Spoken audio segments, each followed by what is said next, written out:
Live from the Washington, D.C. area, it's the Inside Scoop, EmeraldPlanet. All the ecology news that our viewers want to know. Now, here's your host, Executive Director of the EmeraldPlanet, Dr. Sam Lee Hancock. Hello and welcome to the EmeraldPlanet as we come to you from Washington, D.C. in the United States as we look around the globe in 144 different nations, looking for those 1,000 best practices, the technologies, the services, and the products are making a difference as we move through the 21st century. And as we go to a planet that will have 9 billion souls on it by 2050, how are we going to take care of providing the food, the fuel, the fiber, all the basic infrastructure, the healthcare, the education that is needed so that we actually enhance the quality of life on the planet? We have a gentleman who's been thinking about this and working in this whole area for a number of years. Sitting right beside me is Dr. Hans R. Herren, who is the president of the Millennium Institute. And we're going to be focusing in this particular show the intersections and inputs of economic, social, and environmental factors for long-term development. Hans, welcome to the EmeraldPlanet. Good evening, Sam. Thank you for the invitation. I'm glad to have you here with us. And tell us, what is the background and the origins of the Millennium Institute? So the Millennium Institute just celebrated its 30th anniversary. It was created by Dr. Jerry Barney, who is also the author of the 2000 report to the president, so go way back basically to help the U.S. government think in systems and long term. Well, looking at this long term, this is something that's really debated. We don't know why they're debating long term, but the fact is that, you know, it's almost like quarter to quarter that we're looking at development, we're looking at the improvements of humankind, and at the same time, if you don't look at it as a continuum on a long-term basis, it's almost impossible to have real sustainable development. So how is the Millennium Institute addressing that very issue? So we are working with governments mostly, but also development partners, civil society groups, and also even the industry to look at their development, because everybody has to develop still in the long term. Consequences usually of what we do appear only later on, and in particular the unintended consequences. And that's why we have to use tools to help us sort of think ahead, think what is on this other side of the moon, the side we don't see, and try to preempt making problems for ourselves in the future. Now, looking at this continuum right here, tell us what we're really looking at and why do we have this very simple cartoon almost in a sense, but yet it has a very profound message. Yeah, the problem is that we are creating ourselves a lot of difficulties in all sectors of the economy, but also environment and society, if we don't think hard about what is the consequence of an action. We can take the example of agriculture. Industrial agriculture uses a lot of energy, fossil energy, creates a lot of CO2, and actually shoots itself in the foot because it suffers from this excess CO2 in the air. So just one example on how the system works and how we need to think much, much longer term. Well, looking at this, and I want to stay with this because I think this is excellent, Hans, and thank you for sharing this with us, that if we look at it, the inputs has a huge impact as far as the long-term outcomes of this. And we're using a lot of water, we're using chemical fertilizers and insecticides, pesticides. So along this continuum that we have right here, what are we actually demonstrating to our viewer audiences here and abroad about how we are impacting the environment? So we're impacting the environment using external inputs and non-renewable natural resources to grow our food. And as you probably know, what's really bad about the whole thing is that the more we produce methane, CO2, the harder it will become to grow our crops. And why? It's because this affects climate change.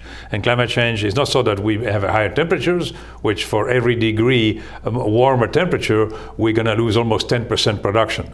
So you can see that this is one thing we should think about. But then we're going to have very erratic weather patterns, droughts and floods. And that creates new problems also for agriculture, which is already a risky business, and it's going to become much, much riskier as we move forward. Well, looking at these severe weather events, this is something that's becoming more frequent, more intense, and more damaging as far as the natural surroundings that we have, also the basic infrastructure, and of course the number of deaths that's actually being created, around the globe through these very severe climate situation. So looking at this very complex matrix that we have in front of us, how does this address this issue so that we actually look at what kind of impacts we're having on the climate, which is giving us negative feedback, not the positive feedback that we're actually looking for?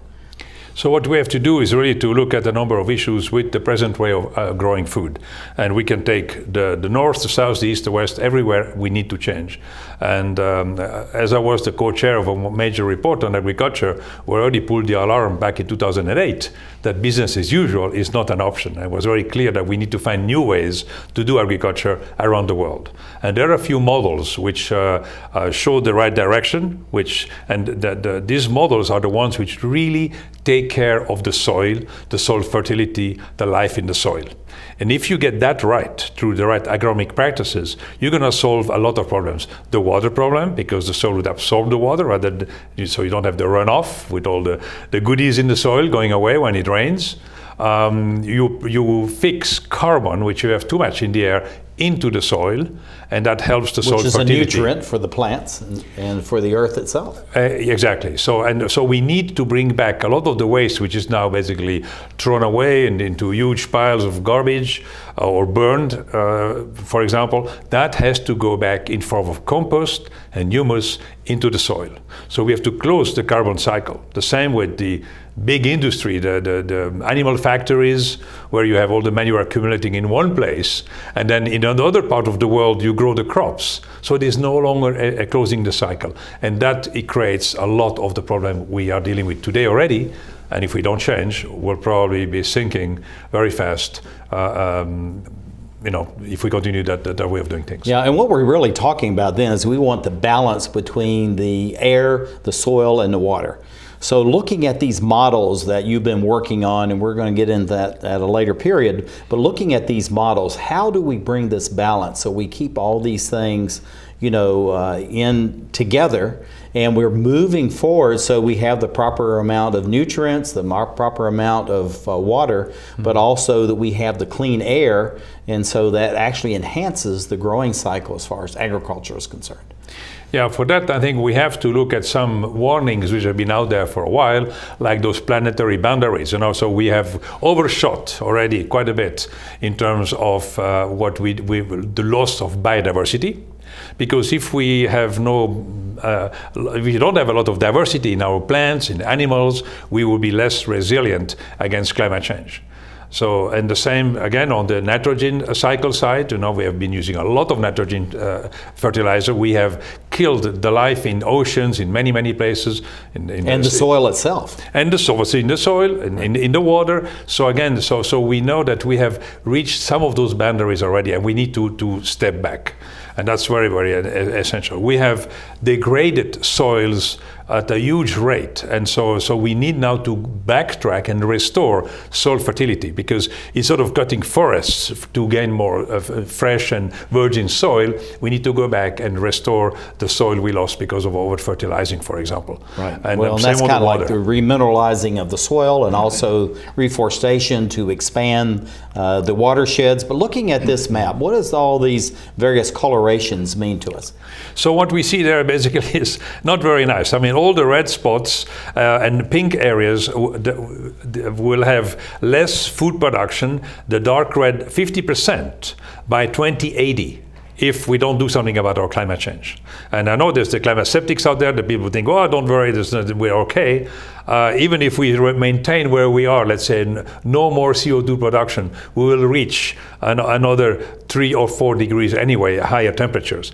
And again, so the red areas will have major problems. And if you think about it, they already have problems. And look to the United States, for example, dark red, Africa, Australia, India, where we have huge amount of population, and even new one coming will be facing huge problems. Well, it's just like the continent of Africa, where we're going to go over 1 billion people in that area, but as we add 2 billion, it's not all going to be, it's going to be spread across the earth, but also it's going to be huge concentrations. Yeah. And I think what you're showing here, Hans, is a lot of that concentration going to be in areas where you already have a large population base. But at the same time, looking at the United States, Australia as an example, is that, these are huge food growing areas as well. So you have this already out of balance. Yeah, auto balance, and the greener areas where we can expect more are actually areas where I don't think we're going to produce a lot more, because they will have very severe weather shocks, droughts, and a lot of rain at one go. So the prediction there for production are not very good. Yeah. So we have to take care of our soils, bring resilience into the system. And here is a map of land degradation. Again, you can see that in the areas where we have a lot of production and people, we need food, we have degraded the soils in a way that we have to really turn around the way we do agriculture and the way we grow our food. So I know that you're working on ringing the alarm bells. You've been doing a huge amount of research. You have these very advanced computer modeling. So looking just at this map itself, what are your models telling us that's going to happen between now and, say, 2050? So what we're trying to do with our models is basically to help governments change the way they do agriculture. And we have this program which is called Changing Course in Global Agriculture, working in a number of countries already, trying to use the model to have multi-stakeholder discussion. The farmers, the development partner, everybody's there on the table looking at what's happening at a particular country level with their food production. How can they actually make sure that in 2050 there will be enough food for everybody and thereafter? And what do we have to do today in terms of soil restoration, for example, diversifying the crop production, planting trees, agroforestry, etc. So really, I think we need to see, and that's what the model does. It projects forward up to 50 years what the consequence of today's action may be. Well, looking at food production as the core of this very complex model around the globe, what you've done, taken something very complex, try to make it easier so we can understand, and then what kind of policy we want to come out of that, and we have about 40 seconds to do that. So basically what we do, we try very hard to get people around the table to actually build the model, look at the scenarios, and make the proper decisions based on playing out scenarios, the what if. What if we start to change the way we invest our money in agriculture, for example, in the food system, and how can we actually make sure everybody has good quality food for a long time?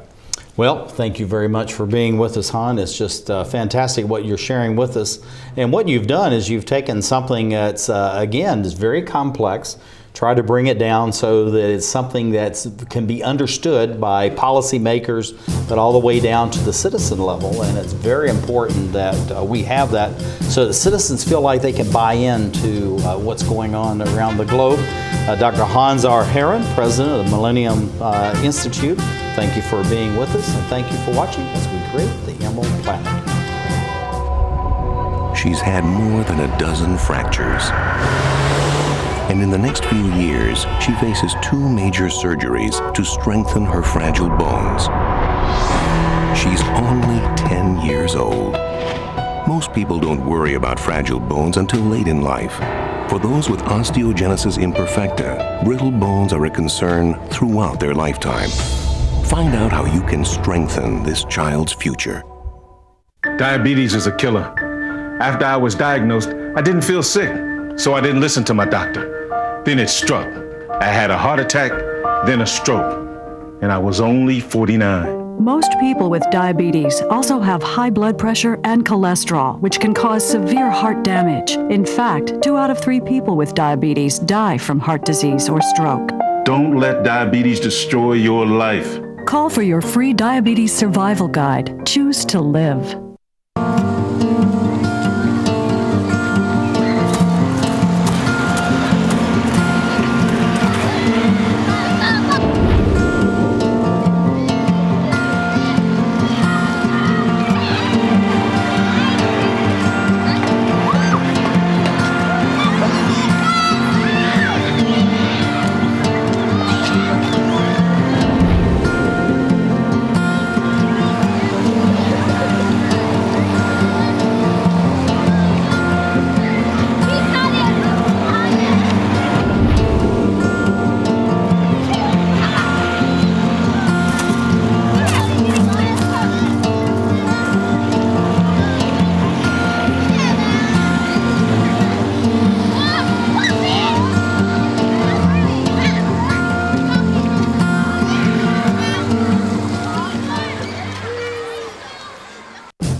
to the Inside Scoop Emerald Planet.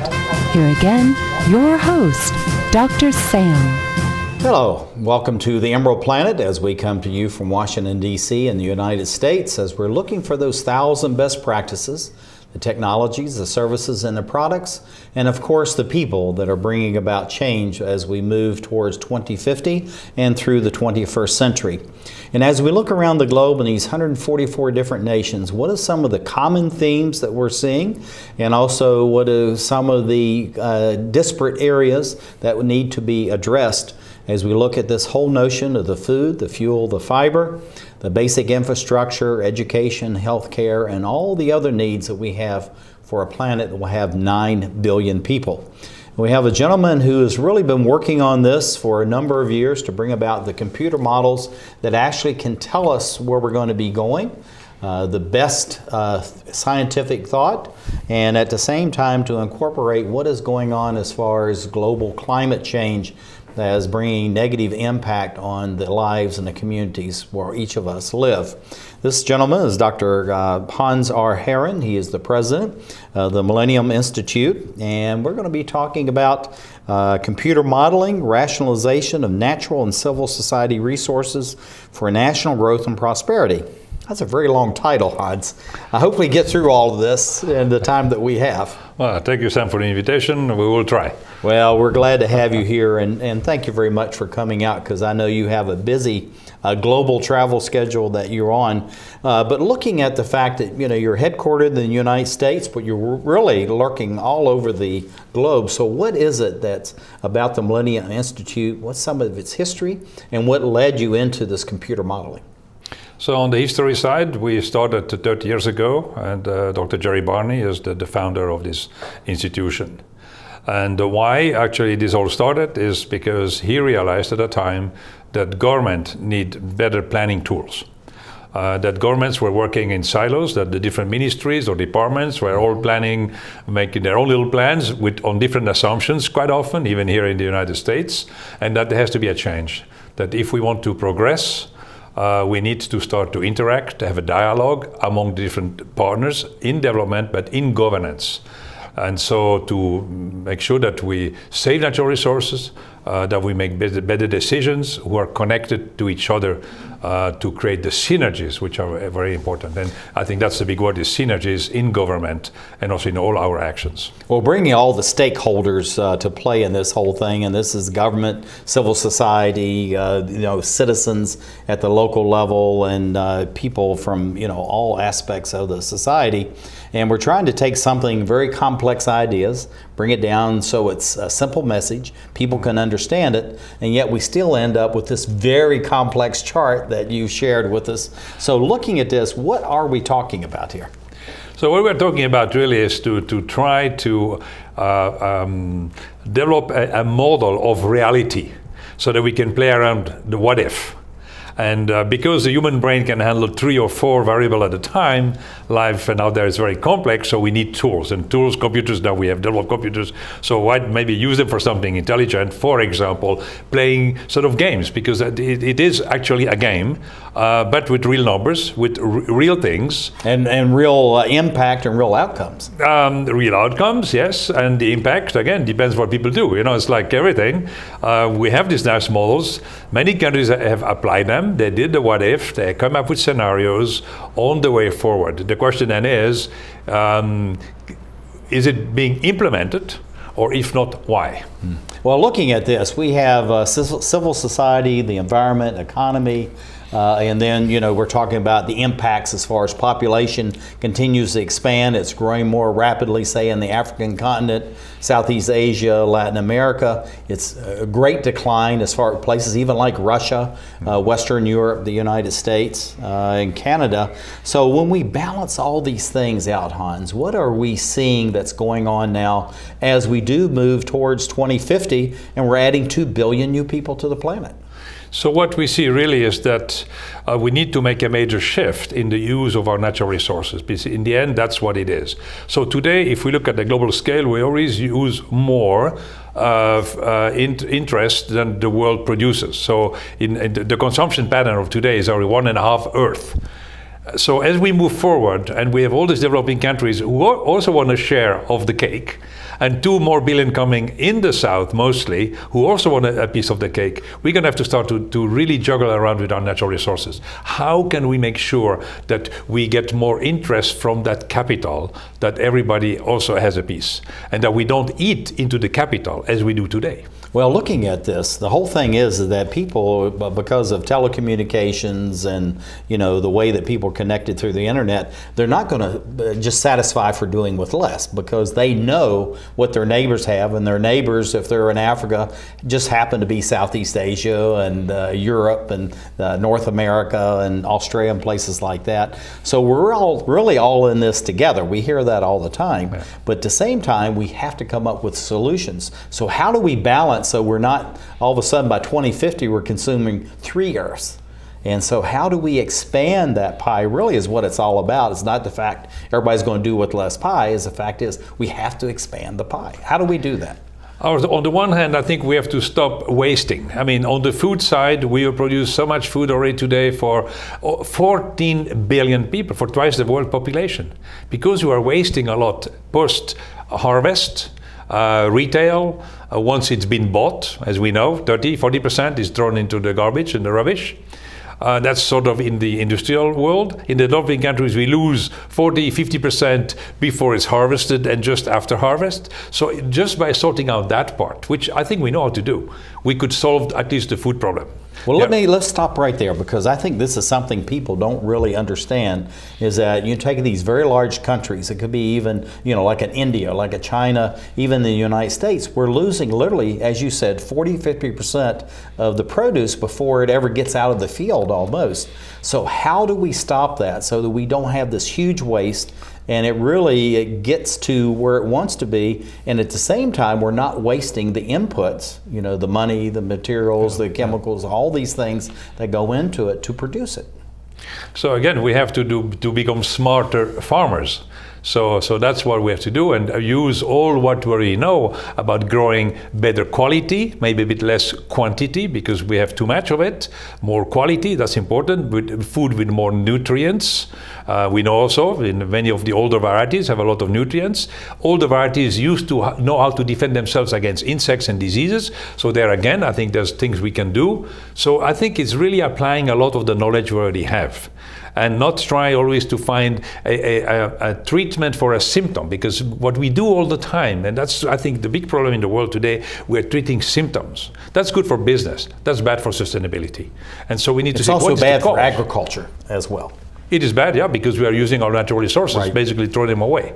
And so I think we need to be smarter, and also we have to make sure that the people grow the food where they're going to consume it very closely. It's not up to the United States or Europe to feed the world. People, the countries need to nourish themselves. Again, there will be trade, but I think we have to go back to say we need also, for cultural reasons, for health reasons, it's important that people eat what grows on a local scale, and we can do that. I know I've been long enough in the business of growing food, of doing research, that we could grow food in all parts of the world to satisfy most, not all, but most of the needs, and that's where we have to focus more as we move forward. And this whole thing too, looking at the green jobs, we had the Green Revolution, after World War II, past the Korean War, moving into the 70s and 80s, most of the world's population is getting fed. But now we have this ever-growing population. So what you're talking about is we need to match the green jobs with the food that people have, and if we can solve that issue where people actually are making money, they can support their families, they can take care of the communities, all of a sudden you have a paradigm shift so that they're not constantly migrating into the cities to look for a job. They can stay on their land. So how are we going to do that? How do we switch the thinking, not only just in developing countries, but also in developed countries, that's the way we have to progress as we move through the 21st century? That's where also the Millennium Institute is actually working very hard now to do these simulations. And so when we have the parties who are part of decision making in those countries, they can see what are the options. And so they can see that if they start to produce more and better, mostly better, more sustainably, if they start to grow so that we don't have so many externalities, but the externalities are internalized. So the food price will go up somehow. But people will get out of poverty because the people who are poor today are the farmers. And so in order to get the economy going, we really need to rearrange the whole pricing of food. If it's more expensive, people won't throw it away. They will take care of it, eat a bit less, which will be good for everybody. And just as you said, to make sure that the economy grows, that we move up. And that means this transformation of agriculture the way it is today, we have to include the consumers in this cycle. And we'll get there. Because people make more money, they're better off, people won't have to migrate into cities, they will take jobs in agriculture and in everything which supports agriculture, but many other trades. You need machines to make life easier on the farm. So somebody has to build a machine, to sell them, to maintain them. Well, you have housing, you have the schools, you have the health care, you have all this going in, because we're going to have these 2 billion souls on the planet based on all projections, no matter what the belief is about climate change and all that. So we have to start realizing how to take care of them, Hans. So looking at this very complex chart we have right here, I know you've got this red circle in the middle. This is kind of the heart of what we're talking about. So how does this, and we only have about a minute and a half, so how does this relate back to people in these local communities and long-term viability of the earth itself? Exactly. So we need to move the food production, but you can take this for any other industry, from this high productivity and low sustainability to something which is productive and sustainable. And so we need to invest in the transformation, invest in the people, in education, in institutions to make this change. And I think it is possible. I think we have simulated this. Our models have shown that if we make the right decisions today in transforming the industries, agriculture, we can get to a system which is sustainable, which will make sure that everybody has access to the resources to have a healthy and happy life. So that's, I think, we have been able to show this with the models, and seeing is believing. So for the people, this is very important. So sustainability for the earth, sustainability for humankind. What about the Millennium Institute? Next 5, 10, 20 years? So we are engaging in the road of the Sustainable Development Goals. We can help governments with the models to actually make sure that they don't come with unrealistic plans, but they can set targets which they can meet to help go forward and meet the Sustainability Development Goals of the future. That's fantastic. We're going to leave this image up here. Dr. Hans R. Heron, who is the president of the Millennium Institute, thank you very much, talking about computer modeling and all that goes into that. Very, very long topic. But thank you for being with us as we look around the globe and how we're going to progress as we move to 2050, as we create the Emerald Planet. Art, a universal language, an expression of culture, of self.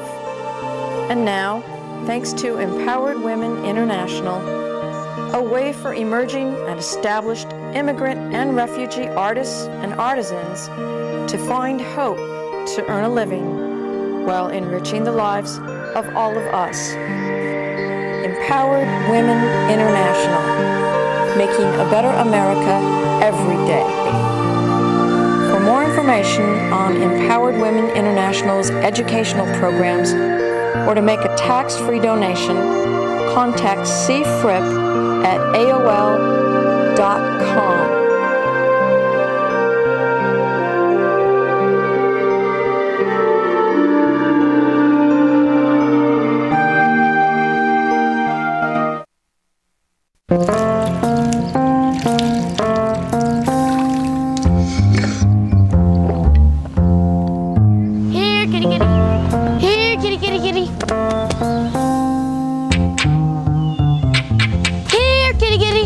You'd think it would be easy to tell which kids have trouble with their eyesight. But that's not always the case. Even though 1 in 4 children may have a vision problem, eye doctors tell us the symptoms aren't always so obvious. We do know that 80% of all childhood learning is visual. And without good vision, kids can have trouble learning to read and may fall behind in school. For clues on how to spot the real-life signs of childhood vision problems and what parents can do, visit checkyearly.com. A public service message from the Vision Council of America and Reading is Fundamental.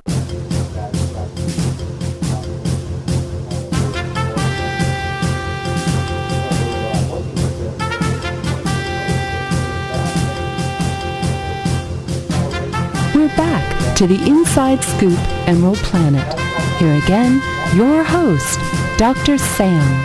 Hello and welcome to the Emerald Planet as we come to you from Washington, D.C. in the United States. And we're looking for the ways that we're going to be progressing through the 21st century.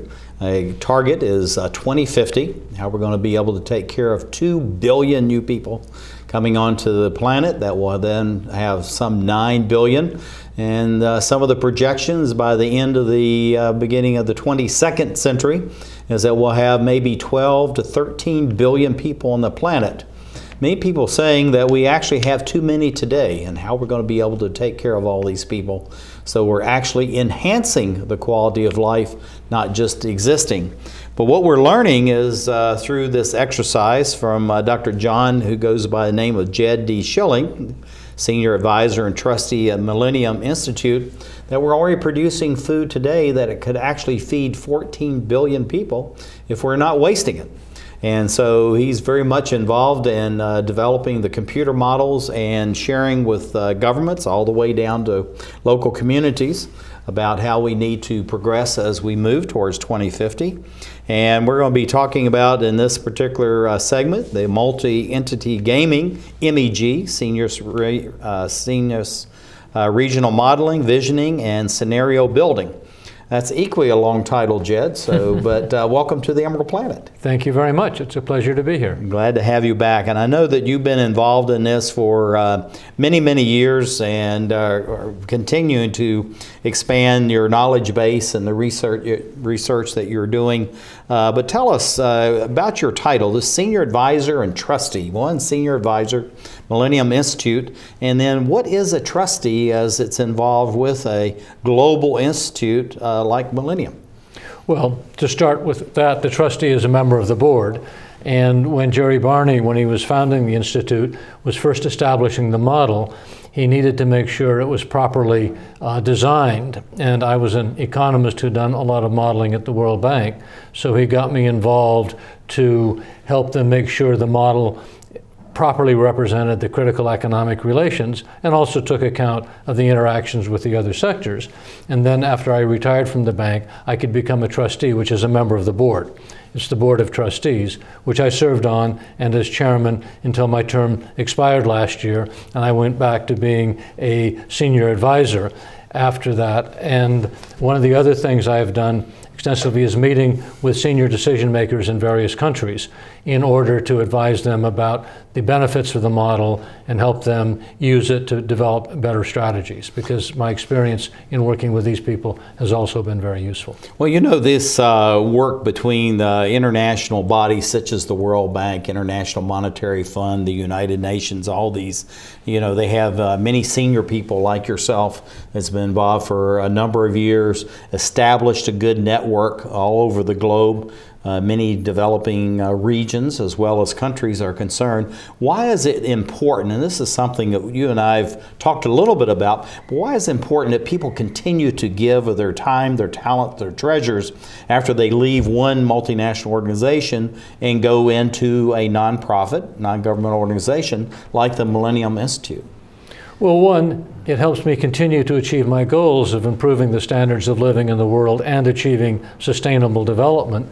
And with the Millennium Institute in particular, it was very important to apply this multi-sectoral approach and take account of the real-world relationships between the various sectors, because some of the other institutions tend to focus, as Hans said, more silo-esque of particular sectors and not take enough account of the cross-sector relations. So that was the major improvement in the work that I was able to do, is to take account of those cross-sector relations and take a longer-term view.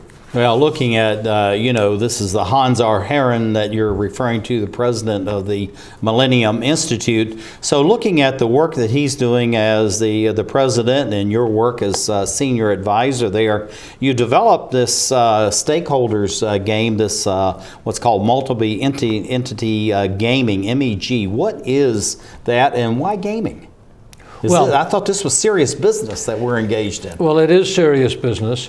And it's very important to emphasize bringing stakeholders together, because what we do in each country or region where we're applying the model is we bring senior people from various ministries, from key civil society agencies or institutions, and private sector, and get them to talk in a joint session to say what their key goals are to make progress in the country, what they depend upon from other sectors, and what they're worried about from other sectors. This one enlightens many of us about relationships people don't normally take account of, and it brings them together to recognize that this process is taking account of their major concerns. And then they learn about some of the things that they're doing. They may say, all we need is a lot more water. And somebody from the water sector says, we ain't got a lot more water. And we're going to have even less as we move towards 2050. So that we need to take account of these relations, and it helps develop cooperation among these groups. Now, with the multi-entity gaming, we did that in one application in the Balkans, where they were just coming out of their establishing their independence, and they were feeling very independent. And this peace negotiation group, NGO in Switzerland, wanted us to come together and show what would happen if they did more cooperation. So because they were used to making independent decisions, by setting up a game where they could each make the independent decisions about whether they would cooperate on infrastructure, things like that, or not, it replicated reality in a way that they could try different kinds of experiments with different policies. And after they did it, and after a while, they realized that, my gosh, if we cooperate and work together better, we're going to produce much better results over the longer term. And it's going to take better care of the country. It's going to take better care of the people. But looking at this situation, and they were very situation, impressed with that, and they seem to have made a lot of decisions moving along those lines. But looking at this T21 that we're talking about, this is based on the situation in Kenya. Just share with us, Jed, what we're looking at here, and how does this relate to again this multi-entity gaming? The MEG, and how that relates to people inside the society itself. But it's not there a gaming process. It's bringing the people together, learning what they're concerned about, and reviewing it. And when our modelers work with the local experts, they develop an initial stage of the model. And one of the important things we do is compare it with history.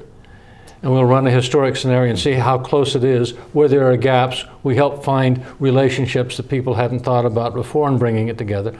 Other people who are part of the stakeholder group that we bring together also will do more contributions to what things. And one of the things that chart there is illustrating is the causal relations.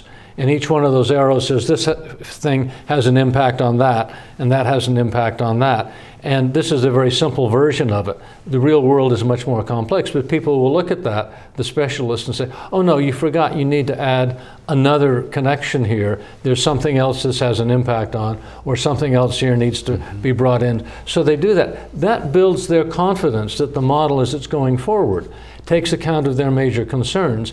They've seen the improvements made as their additional proposals fit into the model and going forward. So they're much more confident in the model when it comes out and the scenarios it generates, so they can work together and in many cases reach agreement on a set of policies that are together, rather than just saying, I'm only going to do my own. Yeah, and in the stovepipe. A number of cases we've shown them that only doing your own doesn't produce anything like the results they want. Right. And with this group working together, they've worked out some very interesting compromises and going ahead. Well, I think also too this gaming model that you're talking about, and looking at the this complex chart we have here, even though it may be somewhat simplistic based on the reality on the ground, at the same time it really generates this area where people can talk about it. It's a non-threatening environment. It's not like ag is talking to water and water is talking to infrastructure and infrastructure is talking to education.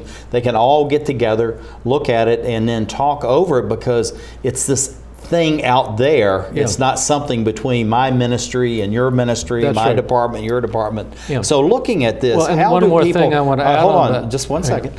Looking at this, how do we actually tie these people together, looking at this chart right here, and saying this is a way you can communicate, work out the challenges that you're having, not the problems, the challenges, and how do we tie it all together?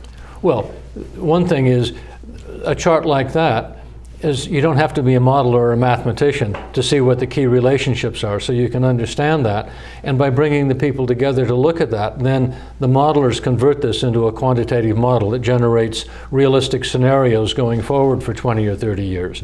And they can look at the scenarios, at the various key variables, and compare the results of different sets of policies and of assumptions about some exogenous effects, like if they'll have an earthquake or something like that, and see what the results will be and how different policies will make the economy more resilient and, you know, protect society so you don't have lower mortality rates or something when you have a natural disaster.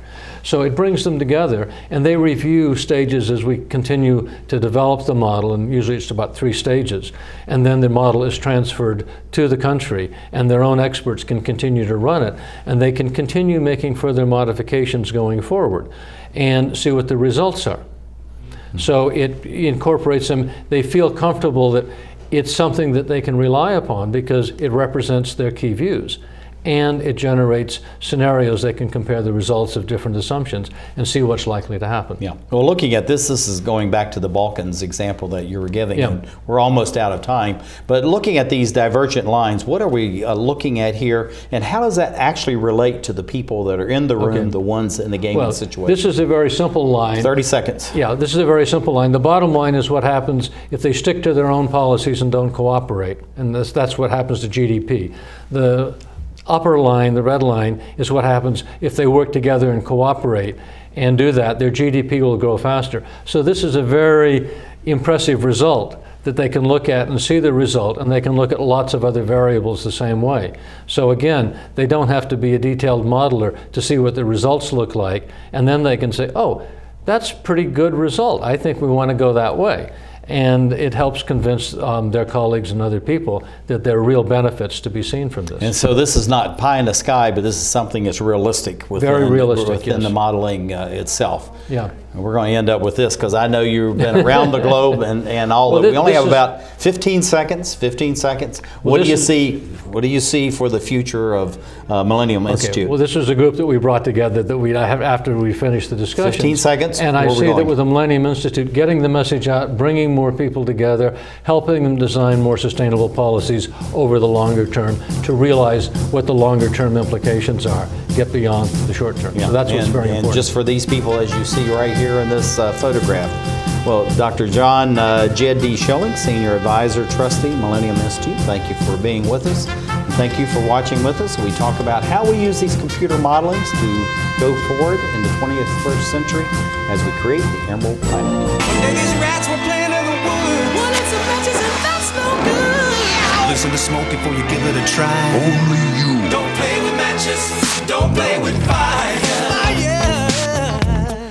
Cause there's nothing very funny about nothing very nice. Homeless mind. So if a gorgeous force is what you desire, don't play with matches. Don't play with fire. Only you can prevent wildfires. Fire. Why don't you just wash your car at home? When I wash my car, everything runs down the street and down into the storm drains. With all the chemicals in the soaps and waxes, the last thing I want to do is poison my own drinking water. At least here, it's all contained and recycled on site. That's why I also take my car in for oil changes instead of doing it myself. I might take a chance on spilling stuff. You know what the best part is? What? More time to kick back and watch the game. How far would you go to protect the planet? I want you to build an ark. Here we go. Okay, that's good. Oh, okay. Ow! Maybe there's another way. People! The flood is imminent! Is it too much to ask for a little precipitation? Go to fightglobalwarming.com to find out what you and your community can do to reduce global warming pollution.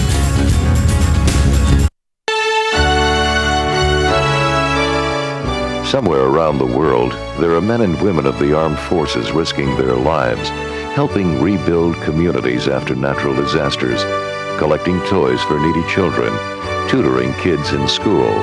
These are your sons and daughters who work to keep us safe, secure, and free.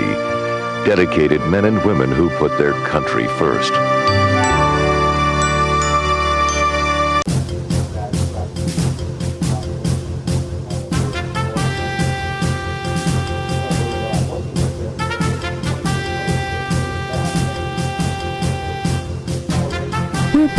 to the Inside Scoop Emerald Planet.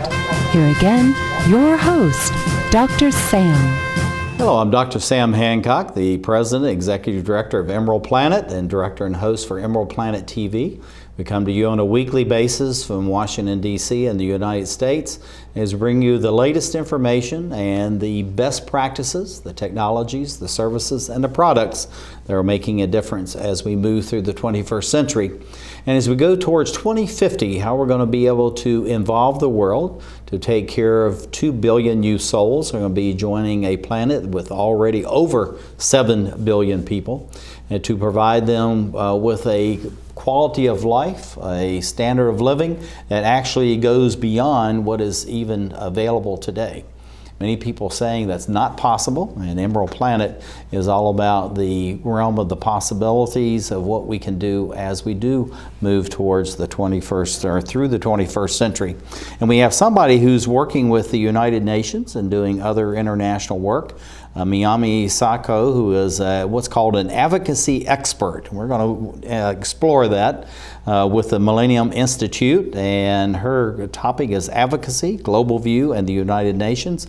And Mayami, welcome to the EmeraldPlanet. Thank you, Dr. Sam. I'm so happy to be here. We're glad to have you. Tell us a little bit about the overview of what is advocacy, how you're working with the United Nations, and this whole thing, advocacy expert. Well, at the Millennium Institute, we feel like the tools that we can offer to governments are really ideal for long-term sustainable development planning. And we feel like the United Nations is kind of the perfect place for us because we have all of the governments there, and they're right now working on a process to develop the successor to the Millennium Development Goals, which are going to be called the Sustainable Development Goals. And they are going to be rolled out at the beginning of 2016. So they're in the process of developing them. And so we at the Millennium Institute feel like we can really offer a valuable tool to help with the long-term integrated planning that these governments really need to be doing. And I think that they're aware of the problems and they just need the know-how. And so we kind of see ourselves as offering a service to these governments. Well, looking at the Millennium Institute, and many people are always saying, you know, it just takes more money, give more money, more money, more money.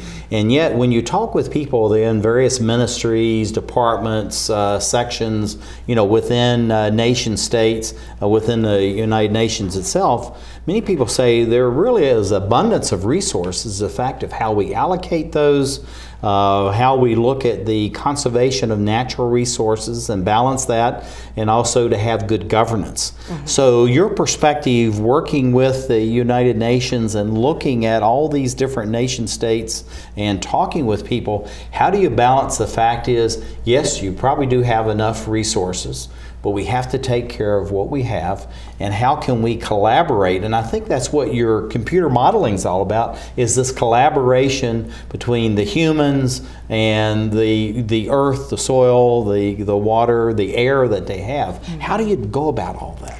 Well, we think that it's really important to look at all the 3 different dimensions of sustainable development, the environment, the economic, the social. We think that what Millennium Institute has to offer is to take an integrated look, to look at all the different sectors. So we're not looking at sectors or issues in silos anymore. And so we have the ministries talking to each other and planning better, because even if you have enough money, you have to plan well. You have to really think about strategically, you know, these are resources and they are finite. So how are we going to make sure that we can conserve and we can kind of make the best use out of them? And so we need to really think long term and not just short term, and not just look at the symptom, but really look at the root. And so that's why the models are really helpful for that. And so we think that this is a great tool, again, for the United Nations to be supporting. Hopefully, we would really love to partner with the United Nations, some of the agencies there that are working on this sustainable development. Now, looking at that as far as this advocacy within the United Nations, and you're talking about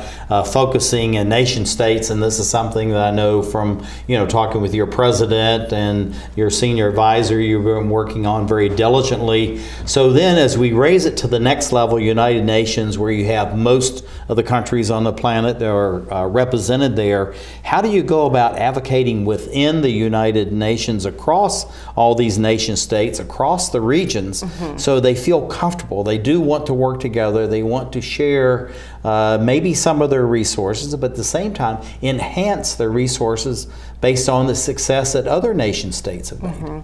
Well, right now there's a process called the Open Working Group for Sustainable Development Goals. And this group is a group of 70 member states that are going to be developing these goals.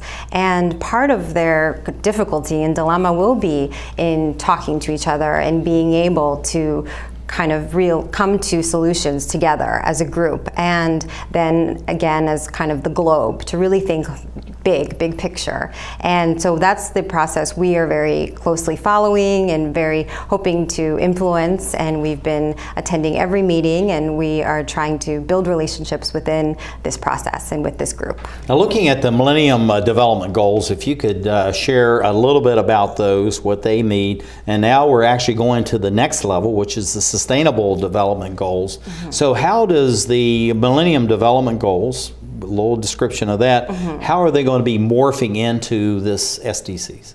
So the Millennium Development Goals are 8 global goals that were set in the year 2000, and they range from eradicating poverty and hunger and environmental sustainability. They were seen more as social goals, and they're going to be expiring in 2015. So the United Nations and the world has understood that there has to be sort of a successor. What's next after post-2015? And so last year at the Rio Plus 20 conference, which was the UN Conference on Sustainable Development, there was a decision to come up with these Sustainable Development Goals, to develop these goals that would be universal, that would implement and achieve sustainable development, and look at kind of, it was a broader picture of development. Now, looking at sustainability, I mean, this is really a catchphrase, and it's something that we use in EmeraldPlanet all the time.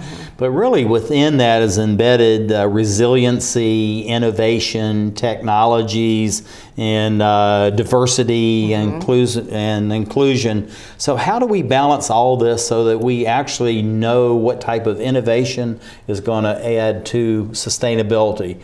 You know, what kind of diversity is going to add to sustainability? How do we bring all this together? How do we weave this tapestry together, if you will, so that we're actually getting to something as we move towards the 2020s, 2030, 2040, 2050, that we really are moving in a way that's going to help humankind? Well, I think it goes back again to thinking outside of our silos and not really just looking at our sectors that we're interested in, looking at the climate, looking at agriculture, looking at water, looking at all of it in kind of a holistic, integrated way, and looking at the interlinkages, because I don't think we can move forward if we don't know what the impacts are on in the different sectors, and we want to really reduce the negative impacts on what we do in one sector, how it impacts another sector. Looking at the United Nations, you know, there's always a little controversy, I guess you would say, about the importance of the United Nations, its impact on the world, what nation states are paying into it, and what are the outcomes are going to be. We'll talk about the outcomes as far as your organization is concerned, but having this intimate knowledge, being inside the United Nations, what's some of the positive impacts that you see coming out of that maybe is not that apparent to people back in their own home countries? I think that the United Nations is really great for, like the Millennium Development Goals, for example, came out of the United Nations, and it was a really great way to mobilize people all around the world. And they were called the MDGs, and people really kind of were really striving to achieve them. And so I think that the United Nations can be a really great place to start discussions. And I also think that, especially for our work, it's a really great place to have access to all of these countries at once. In one place, in one room, all these governments and agencies working all over the world in development. And so it's, I think, a really great place. Now, looking at the gaming that you're doing as far as the Millennium Institute, this multiple entity gaming, MEG, seems to be in a very effective way to bring people together. It's a non-threatening environment for people to discuss all the issues that they have, and maybe for the first time to allow people within, you know, the different departments, different sections, even different ministries to say, you know, I never really thought about that, and yeah, what they're talking about in infrastructure, what they're talking about in education really does impact what we're doing over here in natural resources and fisheries and forestries. So what are you doing at the United Nations level to foster these conversations and keep them moving so it's not a confrontation or a competition among all these different bodies, but yet they say, hey, let's work together and let's do it in a way that's going to enhance society and not, you know, take away from what we're trying to achieve in society? Well, one of the great things I think about the SDGs is that the governments are really seeing that they need to be working together, their ministries need to be working together, and I think that's also why the Millennium Institute is almost like we offer the perfect service and tool, because that's exactly what we do, is take all of these multi-stakeholder, this planning process, and we kind of develop something using all the different stakeholders, civil society, private sector, different government ministries, we all work together. Yeah, looking at that, in other words, many people are looking at, you know, they want you to go somewhere, you know, do something, achieve something, come back with success, yes. Okay, and beat on your chest and, you know, do the, you know, the victory lap. It really doesn't work that way, and nation building doesn't work that way through the United Nations. How do we convey to people, be patient, we have to work together, and we're going to add 2 billion more people, whether, you know, we're ready for them or not?